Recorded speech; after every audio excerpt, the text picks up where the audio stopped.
Olá, seja bem-vindo a mais um Conexão Legislativa. No Conexão Legislativa de hoje eu converso com o deputado Paulo Fiorilo, do Partido dos Trabalhadores. Deputado, seja muito bem-vindo ao Conexão Legislativa. É uma honra recebê-lo novamente aqui na Rede Alesp. Hoje vamos fazer um balanço aí das suas atividades. Deputado, muito obrigado pela presença. Eu que agradeço, é sempre um prazer participar do Conexão Legislativa para contribuir com o debate. Deputado, vamos começar por um assunto, né, que está muito atual, né, que é a CPI das fake news, que a Assembleia Legislativa de São Paulo vem realizando. O senhor faz parte dela. Eu gostaria que o senhor desse uma atualização e depois nós vamos entrar num tema também, porque essa CPI das fake news, eleição 2018, e aí eu quero que o senhor dê sua opinião se na eleição de 2020, como foi, se tivemos muitas fake news ou não, mas primeiramente vamos fazer esse balanço aí da CPI das fake news, deputado. O Guga, infelizmente, e eu falo com muito pesar, a CPI das fake news ela não cumpriu o seu papel. Ela não conseguiu avançar na apuração de fatos ligados à criação, disseminação, financiamento de fake news das eleições de 2018. É uma pena, infelizmente a CPI se arrastou, ela trilhou um caminho que eu considero que não foi o melhor. Nós foram apresentados 81 requerimentos ao longo desse período da CPI, apenas 38,5% foram aprovados, 27 requerimentos, e os requerimentos que a gente apresentou para ouvir empresários que poderiam ter financiado a CPI, requerimentos que a gente apresentou para ouvir funcionários do possível gabinete do ódio na Alesp, esses não foram ouvidos. E, por fim, requerimentos importantes acabaram sendo desprezados na última sessão, em especial dois, de minha autoria, que convidava o governador João Dória e o então candidato Márcio França para que pudessem falar sobre fake news nas eleições de 2018. É uma pena, meu balanço da CPI é muito negativo, nós vamos apresentar um voto em separado. Eu era subrelator, estava como subrelator do tema financiamento de fake news, mas foi impossível a apresentação de um relatório, de um subrelatório, porque nós não conseguimos ouvir os empresários, nós não conseguimos ouvir aqueles que estavam diretamente envolvidos na produção e financiamento de fake news. É uma pena, a Assembleia deixa de dar uma contribuição importante. Espero, sinceramente, que o Ministério Público, que já investiga o gabinete do ódio na Assembleia, que o Supremo Tribunal Federal, que já tem um procedimento instaurado, que, de fato, esses órgãos possam trazer luz e impedir que fake news pudessem continuar sendo produzidas para distorcer os resultados eleitorais, como nós vimos em 2018. Então, é um balanço negativo, infelizmente. Eu não falo isso com alegria, falo isso com tristeza, porque a CPI poderia ter contribuído muito, ter apresentado propostas, poderia ter, inclusive, indicado novos caminhos para que se evitasse futuras fake news nas próximas eleições. Nós perdemos a oportunidade de dialogar nessa eleição de 2020 e também nas próximas eleições. Quem sabe a Assembleia, a partir dessa experiência negativa, não instaure uma outra CPI para aprofundar esse tema e aí sim, quem sabe, apresentar propostas que possam contribuir. Agora, deputado, foram cerca de 24 reuniões, não sei se eu guardo o número certo na minha cabeça. O senhor citou esses casos de alguns políticos que vocês gostariam de ouvir, isso acabou não acontecendo. Você acha que o fato da eleição em andamento atrapalhou um pouco o andamento da CPI? Qual que é o balanço que o senhor faz em relação a isso? Não, a eleição ela era um período muito curto, 40 dias. E a gente já tinha instaurado a CPI antes, e mesmo depois do primeiro turno era possível alavancar as oitivas se fosse de fato de interesse. Eu não acredito que a eleição tenha prejudicado, ao contrário, houve um acordo, inclusive, entre os membros da CPI, porque no período eleitoral vários dos que nós gostaríamos de ouvir estavam declinando em função do processo eleitoral. Então, não acredito que o problema tenha sido a eleição. Talvez o problema tenha sido o tema e a relação daqueles que participam da CPI com esse tema. Por isso, na minha opinião, não avançou e não trouxe dados importantes que poderiam ser utilizados para propostas, para investigações e até para que se apurasse os responsáveis e pudesse puni-los. Senhor deputado, tivemos a eleição recente, né? E o que o senhor acha? Acha que as fake news elas atuaram ou elas foram mais tímidas, elas foram coibidas pelas autoridades? O Tribunal Superior Eleitoral, pelo menos, fez uma campanha tentando, né, elucidar a população em relação às fake news, mas na prática, na opinião do deputado Paulo Fiorilo, qual que é o resultado de tudo isso? 2020 foi melhor que 2018? 2020, na minha opinião, Guga, avançou muito. Nós conseguimos, através das medidas das plataformas e da justiça, impedir que um grande número de fake news fossem produzidas. Mas isso não significa que elas terminaram. Nós estamos acompanhando agora o segundo turno em algumas cidades em que a utilização de fake news continua. Veja o caso do Rio de Janeiro, um dos candidatos produzindo material com afirmações falsas e distribuindo. Aliás, é uma fake news do século anterior, né, do século passado, porque fake news você utiliza as redes. Esse utilizou panfleto, que é mais grave ainda. Mas, na minha opinião, a Justiça Eleitoral conseguiu evitar que aquela avalanche de fake news que nós vimos na eleição de 2018 se repetisse nas eleições de 2020. Quem é que não se lembra de temas que foram explorados ao máximo, como a questão da sexualidade, da teoria de gênero, né, com afirmações extremamente falsas e que prejudicaram candidaturas. Então, na minha opinião, a justiça foi ágil, conseguiu evitar, e também a utilização por parte das plataformas de instrumentos que ajudaram, em alguns momentos, a esclarecer. Vou dar um exemplo. O Instagram. Se você postar qualquer coisa sobre a questão do coronavírus, eles vão anexar um link sobre matérias que tratam desse tema. Isso ajuda muito, porque o cara vai olhar a postagem, mas ele também vai ter a possibilidade de se informar por fontes fidedignas, o que evita a proliferação de fake news e também o uso indevido desse tipo de propaganda que acaba prejudicando. Eu dei o exemplo do coronavírus, mas serve para as eleições, né? Eu acho que as plataformas podem ajudar muito, ainda há muito o que fazer, muitas delas procuram se eximir da responsabilidade, mas é preciso que se cobre cada vez mais também a participação das plataformas nesse processo de evitar a produção e a disseminação de fake news. Queria pedir desculpas, minha câmera deslizou.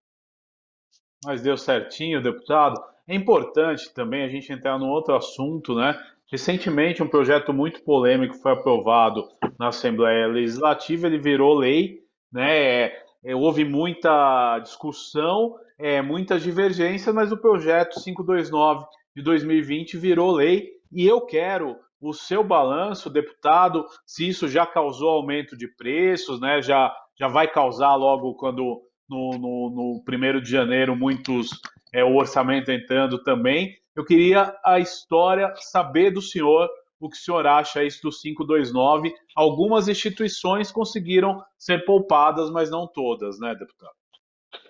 Então, eu acho que o balanço do 529 é muito negativo, Guga. Primeiro porque o governo teve que fazer concessões para aprovar o 529, e mesmo as concessões que fez, na prática, ele fez só para conseguir os votos. Se a gente observar o que está acontecendo com a FURP no orçamento do próximo ano, é claro e evidente que o governo não tem nenhum interesse da manutenção da FURP. E ele, manteve a FURP para ganhar um voto, para conseguir 48 votos. Outra coisa importante que é preciso destacar, o fim das entidades estaduais que têm uma relação direta com a questão do meio ambiente, é gravíssimo, mas a gente ainda não tem como mensurar o impacto. Mas com certeza nós teremos, o que trará dificuldades para o Estado. Você tem um outro problema, que é essa questão da FAPESP. Me chamou muito a atenção. A FAPESP tinha ali a possibilidade de perder muitos recursos, o governo retirou também, só que ele manteve um instrumento que pode retirar recursos no orçamento do ano que vem.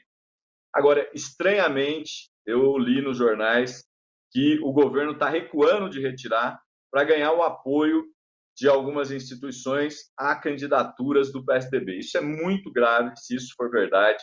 É preciso que se apure, porque não é possível barganhar. Como o governo barganhou na Assembleia, tinha denúncias feitas pelos deputados de uso de emendas de forma irregular, e agora a ideia de não retirar recursos da FAPESP também para barganhar apoio.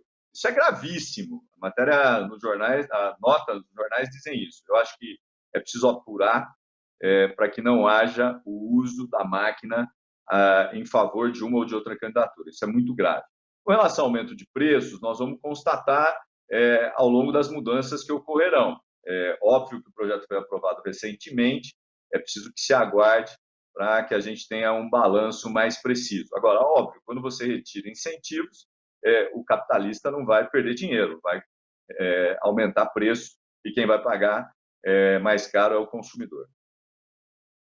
Mas, deputado, outro assunto que vai entrar em pauta, e na verdade a grande discussão desse final do ano, é o orçamento de 2021. Um ano extremamente difícil foi 2020, mas as perspectivas, né, em termos de orçamento não são nada favoráveis para o ano de 2021 e, na verdade, a gente vive ainda uma instabilidade, a gente não sabe o que pode ser os próximos meses, né, até que saia uma vacina. Eu queria a sua leitura em relação ao orçamento, como o senhor deve ter apresentado aí emendas, como está o status dessa discussão, deputado?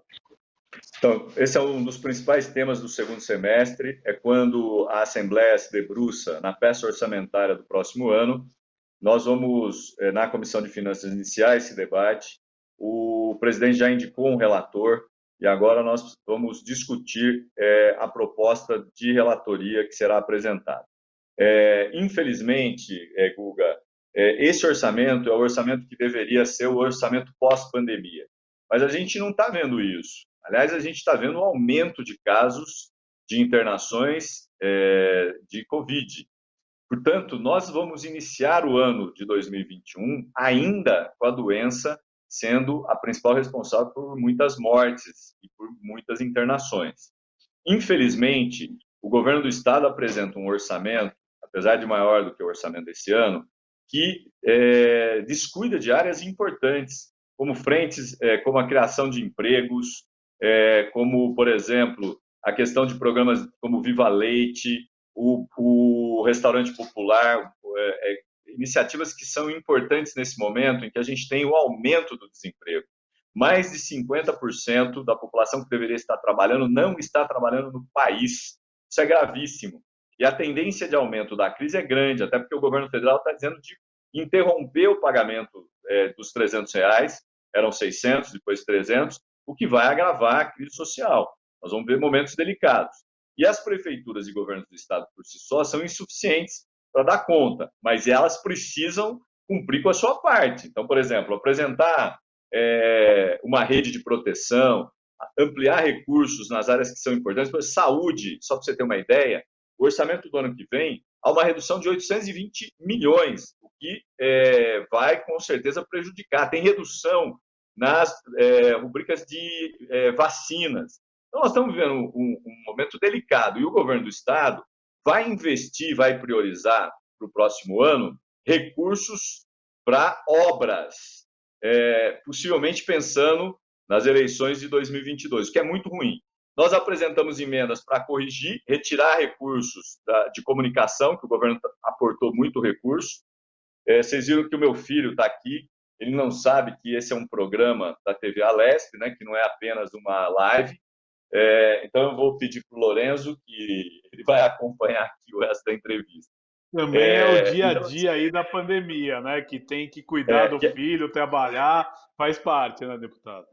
e agora a Assembleia decidiu, então, voltar às sessões, às reuniões de comissão online. Então, você volta a ter uma rotina em que os filhos, em que a família está presente. E não existe espaço que seja único e exclusivo para o deputado. Ele está no seu ambiente familiar. Bom, então, eu estava dizendo, você tem esse problema da redução de recursos para vacinação no orçamento 2021, corte na Secretaria de Segurança, um corte altíssimo, mais de 2 bilhões. Nós vamos tentar, a partir das nossas emendas, corrigir essas contradições, principalmente para um ano que ainda será um ano de pandemia, até porque a gente não sabe exatamente quando nós teremos a vacina e quanto tempo ainda será necessário para que se vacine todo mundo no estado de São Paulo. Porque só aí nós vamos poder voltar a uma outra normalidade, o que significa repensar as nossas relações e repensar as nossas vidas a partir dessa pandemia e como será com a vacina. Então, o orçamento tem uma importância muito grande, mas infelizmente, Guga, não é com alegria que eu digo que os recursos que o governo do estado destina para essas áreas são menores do que o orçamento passado, quando deveriam ser maiores, principalmente pensando nessa rede de proteção. Agora, deputado, a gente falou no assunto da pandemia. Na sua opinião, vivemos uma segunda onda, estamos tendo um crescimento muito alto, é hora das autoridades voltarem a tomar medidas, ou hoje já sabemos encarar de forma melhor esse vírus, talvez as medidas não precisem ser tão contundentes. Qual que é a tua análise em relação a tudo isso? Guga, eu não sou médico, eu procuro sempre acompanhar esse debate a partir da opinião dos médicos, dos especialistas em saúde. O que eles têm dito, inclusive agora, para o governador, era de que o governador deveria repensar e retroagir nas fases da pandemia, voltar para a fase anterior. Por quê? Primeiro, porque há um aumento de internações e há um aumento de ocupação de leitos de UTI. Segundo, porque as pessoas elas estão relaxando, principalmente no uso de máscaras, em evitar aglomerações. Nós temos acompanhado manifestações de jovens. Isso, com certeza, é preocupante, principalmente com relação ao processo eleitoral, que também fez com que muita gente fosse às ruas, se encontrassem e, com certeza, acabou levando ao aumento da contaminação pela Covid. Sem dúvida nenhuma, deputado. Agora temos ações aí e a gente, a verdade, a saída para todos nós, a gente sabe que é a vacina, né? Existe aí a vacina chinesa, a vacina americana, a vacina da Rússia. A verdade é o seguinte, é que chegar primeiro, sem dúvida nenhuma, será bem-vinda. Mas o Brasil ainda não tem um plano nacional de vacinação para a questão aí da Covid-19. O senhor acha que o Ministério da Saúde já deveria ter isso elaborado? Como é que é a sua visão em termos das ações aí do Ministério da Saúde em relação à pandemia da Covid-19? O Guga, infelizmente, o ministro, inclusive, tem evitado entrevistas, comentar essa situação do plano, o que é muito grave, muito triste. A gente tem um presidente da República que é negacionista, que não reconhece a existência dessa doença, do vírus, com a sua fatalidade. Hoje, conversando com um deputado jovem, deputado estadual, ele disse que se contaminou com coronavírus, que é uma doença muito ruim. A gente está falando de jovens, imagine os mais idosos. E, infelizmente, com um presidente negacionista, que acha que era uma simples gripinha, que não tem absolutamente nenhum problema, que é preciso conviver com o vírus, porque senão a economia pode ir à falência, ou pode levar o país à bancarrota, nós estamos correndo sérios riscos de continuarmos perdendo vidas. O Brasil já perdeu mais de 170 mil pessoas por conta dessa gripezinha. É preciso que o Ministério apresente um plano, é preciso que o presidente entenda a necessidade de articular ações com os estados e municípios. A gente teve uma notícia triste agora de que vacinas de que testes, né, esse teste que é mais efetivo, pode perder por conta da validade, pode ter que ser descartado, o que é gravíssimo num país em que está testando menos, que deveria testar mais, e o governo federal quer atribuir a responsabilidade aos municípios e a estados, quando cabe ao governo federal entregar um kit, ele não entregou. Então, isso é muito grave, e eu espero que a decisão, inclusive do Lewandowski, com relação à vacina tem que ter plano, qualquer vacina que for comprovada a sua efetividade precisa ser aplicada, se é da China, se é da Inglaterra, se é da Rússia, de onde for. O que nós precisamos é termos as vacinas e elas serem disponibilizadas pelo SUS, que se mostra uma rede efetiva e capaz de ajudar na vacinação e no combate ao coronavírus. Eu espero muito que, a partir do próximo ano, a gente possa ter notícias favoráveis, tanto ao número de pessoas que podem ser vacinadas, como ao aumento de vacinas disponíveis no mercado. Pois é, o senhor se referiu, por exemplo, a 7 milhões de testes que estavam armazenados no aeroporto de Guarulhos, uma compra do Ministério da Saúde na época do ministro Nelson Teich, e por várias confusões aí com a Anvisa e tudo mais, isso estava perdendo a validade, né? Mas aí, dentro disso, né, você acha que, e isso parece óbvio, né? Mas você acha que as nossas autoridades, os nossos parlamentares têm que cobrar mais o governo federal para que não aconteçam atitudes como essas, que é desperdício do dinheiro público, né? Ô Guga, assim, isso já ocorreu a nível federal, eu acompanhei ações de deputados, mesmo do Ministério Público, que vai apurar. É preciso que se apure e que se puna. Você não pode gastar o dinheiro público de forma equivocada. O dinheiro público é escasso, limitado, e ele, nesse momento, tem uma importância grande na aquisição dos testes e agora das vacinas. Você perder 7 milhões de testes num país em que aumenta o número de casos, em que os testes podem ser importantes para poder mapear e monitorar regiões que estão tendo aumento da Covid, perder isso é perder a oportunidade de salvar vidas. Por isso é importante que os parlamentares, tanto os senadores como o deputado, acompanhem de perto. Eu vi deputados como o Padilha, o que foi ministro da Saúde, entrarem com ações, eu vi o Ministério Público se manifestando por lá, o Tribunal de Contas da União a mesma coisa, porque não é possível que você tenha o descarte de 7 milhões de testes e que ninguém se responsabilize por isso, ou que um empurre para o outro. É inadmissível nesse momento tão grave em que a gente não terminou. Você me perguntava se a gente está na segunda onda, eu não sei. Pode ser que a gente nem tenha saído da primeira onda. Houve só uma queda e essa continua agora a crescer. É diferente do que aconteceu na Europa, que houve de fato uma redução grande e agora eles continuam tendo cada vez mais casos, como nos Estados Unidos, que bate recorde todos os dias de mortes, mais de 2.500 ontem, anteontem. Então, assim, nós estamos numa situação delicadíssima e é preciso que se apure e que se puna aqueles que são os responsáveis pela compra, aquisição, armazenamento e distribuição dos testes, na sua totalidade. Não basta ter o cotonete, é preciso também ter o reagente, porque senão o teste não tem sentido. Deputado, o senhor falou das ações aí do Ministério da Saúde, as ações aí de vacinação que a gente conversou, mas e diretamente as ações do governo do estado? Como o senhor vê essa atualização? Você acha que o governador já devia ter tomado as medidas? A hora, na verdade, se aproxima bem na hora das eleições. Como você vê essa situação? A gente falando agora só do estado de São Paulo, a questão aí das ações de mais isolamento. Você acha que é necessário? Você acha que isso vai acontecer nos próximos dias?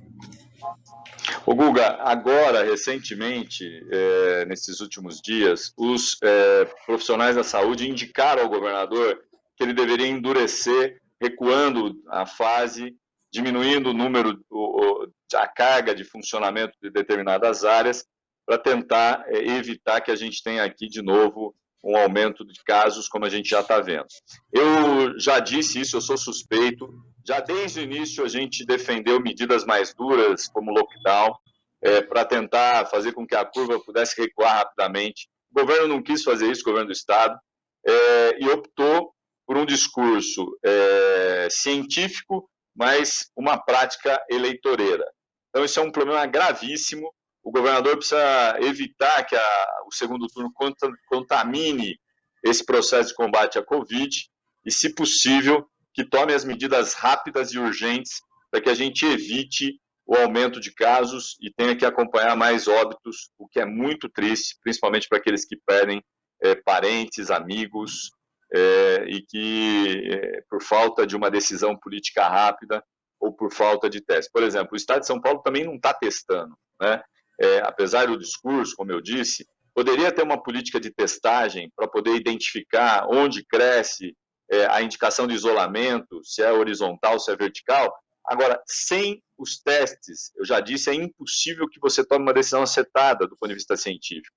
É como se estivéssemos num voo sem instrumentos. Você não sabe para onde está voando. E esse é um grande risco. Óbvio que a gente aprendeu muito, né?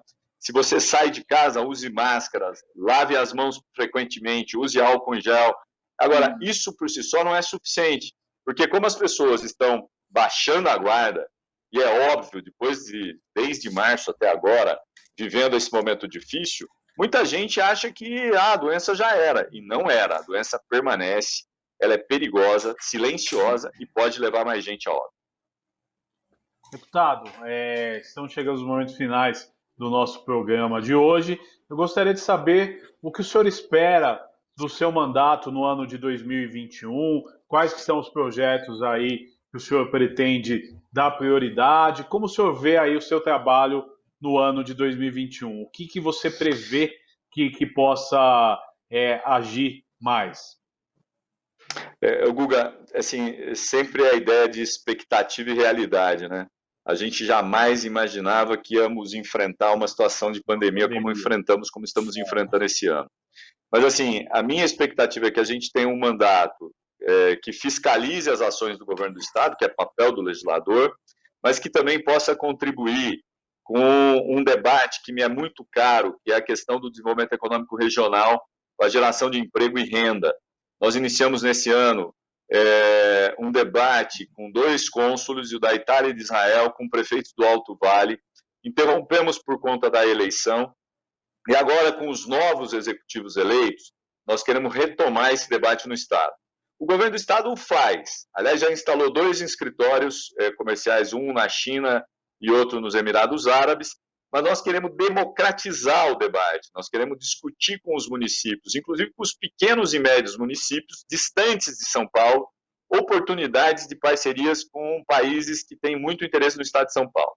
Então, esse, com certeza, será um dos trabalhos do mandato, além da fiscalização, e de projetos que possam contribuir para a melhoria da qualidade de vida daqueles que mais precisam. Acho que se eu conseguir, no próximo ano, tratar desses 3 temas, eu me darei por satisfeito diante de uma pandemia e das dificuldades que foram impostas. O meu mandato tem atuado muito no interior, a gente tem viajado muito, com a pandemia a gente reduziu, eu consegui viajar depois, onde a gente pode acompanhar a execução de emendas parlamentares que são tão importantes para os municípios pequenos, e eu espero poder continuar com esse trabalho também ao longo de 2021, levando algum tipo de benefício através das emendas e desse debate com países que têm interesse aqui no Estado de São Paulo.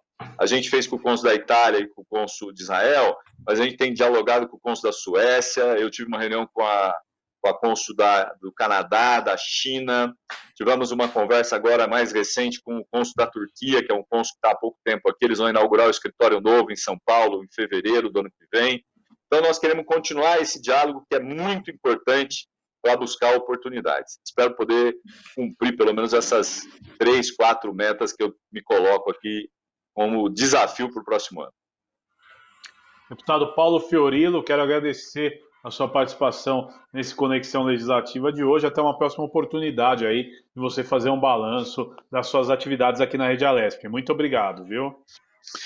Eu que agradeço, um grande abraço, peço desculpas aí pelas dificuldades de conexão, mas estou sempre às ordens para a Conexão Legislativa, tá bom? Um grande abraço a todos.